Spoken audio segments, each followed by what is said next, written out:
عليكم. اخباركم عاملين ايه؟ معاكم مستر حسام عياد مدرس التاريخ للمرحله الثانويه. طبعا دي اول حصتنا في المنهج يا شباب. هنبدا نتكلم مع بعض بس سريع كده قبل ما ابدا الفصل الاول. هنتكلم انا وانتم بصفه عامه منهج التاريخ وقصه التاريخ معانا ايه. طبعا انا عارف طلبه ثالثه داخله عندها ايه بقى خلفيه التاريخ والبعبع الثانويه ومش عارف ده فيزياء ادبي وكيمياء علمي. الكلام ده بابا ما بيحصلش، ما تقلقش، خدوا الامور ببساطه جدا. احنا معانا التاريخ هتبقى ماده سهله. انا عايزك تثق في نفسك. احنا هنبدا التاريخ مع بعض، هنحكيه كقصه. التاريخ احنا مش هنشرحه بالطريقه اللي انت تفتكر ان احنا بنعتمد على الحفظ، لان النظام الجديد يا شباب بيعتمد على فهمك للماده وليس حفظك. طبعا دايما الطلبه هتسال اول حصه يا مستر هو التاريخ ده حفظ ولا فهم؟ احنا يا جماعه هنبدا عادي نفهم سنه بسنه، والفهم هيوصلنا الى مرحله ان احنا نبقى حافظين المنهج. انا مش عايزك تقلق خالص من التاريخ. انا وانت هناخد التاريخ كده كقصه ظريفه مع بعض، ان احنا قاعدين مع بعض كده بشغل ايه حكاوي الجهاوي. يعني انا وانت هنبدا التاريخ كحكايه كقصه. التاريخ ماده سهله جدا، ماده ممتعه. احنا لو فهمناها واستوعبناها تبقى اسهل ماده عندك. انت اللي في ايدك بتصعبها على نفسك وتسهلها على نفسك. المهم انك انت بعض التعليمات اللي احنا هنتبعها مع بعض دلوقتي تلتزم بيها. خلاص؟ طيب بصوا يا شباب، احنا عندنا التاريخ السنه دي لازم تبقى عارف في بدايته القصه ماشيه ازاي. انت طبعا حته ان التاريخ 60 درجه دي انت عارفها.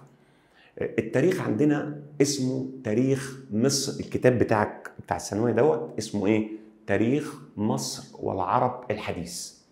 انت درست في سنه اولى ثانوي تاريخ اسمه التاريخ الفرعوني.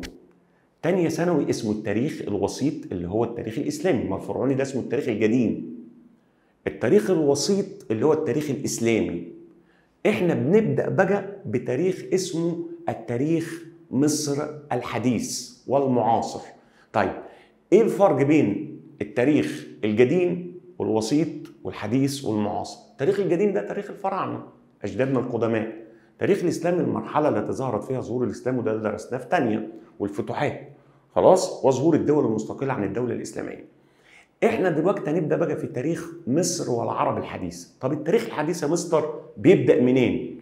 بيبدا منذ فتح القسطنطينيه 1453 على يد محمد الفاتح، واصبحت القسطنطينيه عاصمه للدوله العثمانيه بعد ان كانت عاصمه الدوله البيزنطيه.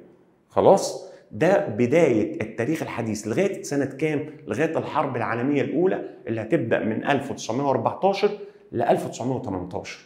تمام؟ التاريخ المعاصر اللي سيادتك عايشه زي مثلا احنا عاصرنا ثوره 30 يونيو، 25 يناير، دي احداث احنا عاصرناها، فده اسمه تاريخ معاصر.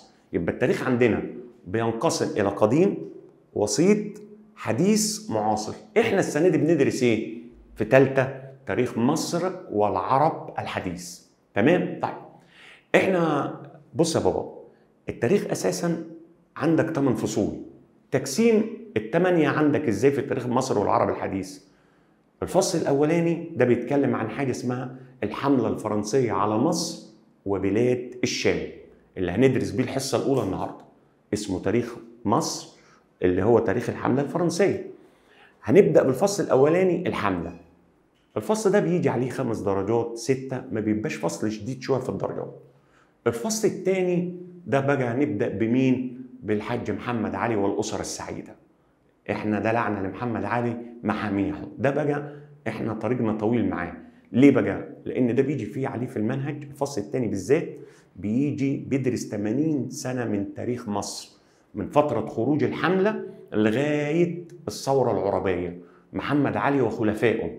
يبقى احنا بنسمي محمد علي واسرته السعيده. الفصل ده بيتكون منين بقى يا شباب؟ 12 درجه، فصل مهم شويه في التاريخ فبنتك عليه. الفصل الثالث بيتكلم عن الثوره العربيه، احمد عرابي ومصطفى كامل للاحتلال والتدخل، وبناخد مقاومه الاحتلال. الفصل ده بيجي عليه حوالي 9 درجات. الفصل الرابع بيجي عليه 10 درجات، ده بيتكلم عن تاريخ مصر في ثوره 19 وثوره 52 اللي احنا عارفينها ثوره جمال عبد الناصر اللي بنسميها ثوره الضباط الاحرار. ده الفصل ايه؟ الرابع. طيب لما نمسك مع بعض كده، احنا خدنا ده اسمه تاريخ مصر. الفصل الاول الثاني الثالث الرابع. هيخش بقى على تاريخ العرب الحديث. العرب الحديث ده الخامس والسادس يعتبروا مع بعض، بيجي عليهم الفصل الخامس حوالي 6 درجات والسادس بيجي عليه 4. الفصل التاريخ العرب ده عباره عن ايه؟ بيجيب لك بقى مناطق اللي تعرضت للاستعمار والتدخل الاجنبي ودور مصر فيها. يعني بيبدا في الفصل الخامس منطقه الخليج والتدخل الانجليزي، ثم يجيب لك فرنسا واحتلالها الجزائر وتونس والمغرب، الجماعه اللي بيضرونا طوف في الكوره دول. وبعد كده يجيب لك ايه؟ يخش لك على ليبيا، يخلص الفصل الخامس، يخش على السادس يروح عطيك سوريا ولبنان، وبعد كده يروح داخل لك على العراق اللي هي بلاد الرافدين والهلال الخصيب. وبعد كده في النهايه خالص الفصل السادس بعد ما ينتهي بالعراق بيخش على فصل مهم جدا جدا اسمه الفصل السابع عندنا، الصراع العربي الاسرائيلي اللي هو القضيه الفلسطينيه. ده اعلى فصل في المنهج بيجي عليه حوالي 13 درجه. ثم بيختم المنهج بايه؟ بالفصل الثامن، فصل لذيذ وابن ناس كده، ثوره 25 يناير و30 يونيو صفحتين، فبيجي عليهم درجتين بس. تمام؟ احنا توزيعه سريعه للمنهج بس عشان اعرفك المنهج ده بيتكلم عن ايه. قصه التاريخ معاك السنه دي، تاريخ ماده لذيذه جدا زي ما بقول لك، احنا هنبسطها على بعض، هنشرحها لبعض كده بطريقه سهله، وهنفهمك باسلوب سهل جدا. بعد ما بخلص كل فصل بتطرق الى حصه كامله لمراجعه الفصل شامله من خلال اسئله بالنظام الجديد. طبعا انتوا عارفين دلوقتي في سؤالين مقالين بيجوا اخر السنه، والسنه اللي فاتت 23 جاب الحمد لله سؤالين مقالين سهلين يتجابوا وجم بطريقه مباشره الطلبه حلتهم، وباذن الله احنا نتطرق لكافه انواع الاسئله. وانا مش عايزك تاخد الايه التاريخ على قلبك جو كده، يعني انك انت بقى ايه ده التاريخ ابدا احفظ والمنهج كبير ومذكرات المدرسين والكتب الخارجيه. الكلام ده مش حاصل. احنا عايزين مع بعض زي ما بقول لك بنبسط الامور، وباذن الله ماده التاريخ هتبقى ماده شيقه جدا ليك، ما تقلقش. احنا بمشيئه الرحمن الامور هتمشي معانا كويس، وانا معاك طبعا على الاونلاين على طول، ومعاك برضو على الجروبات، وهيبقى معاك الارقام اللي هتتصل بيا، واي اسئله واستفسار هدخل الجروبات معايا وهنبدا نتعامل مع بعض، وباذن الله التاريخ هتبقى ماده لذيذه جدا. وفي النهايه ما تنساش شعارنا مع الامبراطور، هخليك من التاريخ دكتور.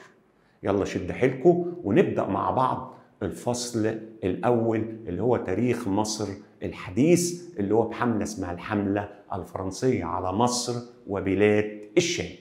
تمام يا شباب؟ هنبدا شرح الفصل الاول كده وعلى مهلنا، وزي ما بقول لك احنا هنبدا مع بعض كده، هنبدا ناخد الدرس كانه تاريخ حكاوي الجهاوي.